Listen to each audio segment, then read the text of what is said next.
le Flash Info. Et on commence à Cherbourg. Hier matin, une patrouille de la police aux frontières a repéré un conducteur qui venait de commettre une infraction mineure au code de la route alors qu'il se trouvait rue Vatel.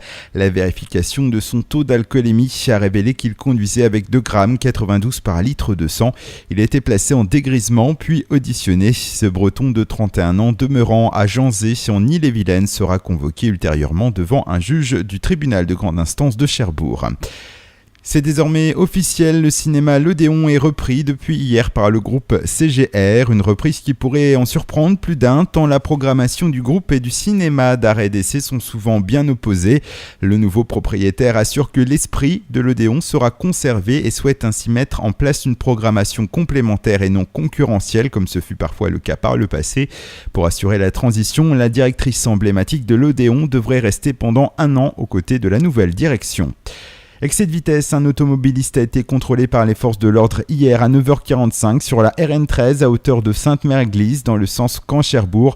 Cet homme de 45 ans habitant en Haute-Saône roulait à 175 km/h au lieu des 110 autorisés. L'automobiliste s'est vu immédiatement retirer son permis de conduire mais échappe à une convocation devant le tribunal. L'établissement français du sang Normandie a présenté ce mercredi 8 janvier le bilan de son activité en 2013. Le FS a reçu l'année dernière 88 000 donneurs, dont près de 17 000 pour la première fois.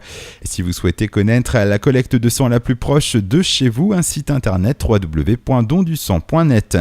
Et on termine par du sport. Les handballeurs de la JS Cherbourg ont rechaussé les baskets ce mercredi pour leur tout premier match de l'année. Une rencontre amicale face à Granville, équipe de National 3. Les hommes de Sébastien Leriche ont su dominer leur sujet pendant 30 minutes pour ensuite tomber dans un manque de rigueur qui a permis de faire jeu égal. Score final 27-35 pour le club du Nord-Cotentin.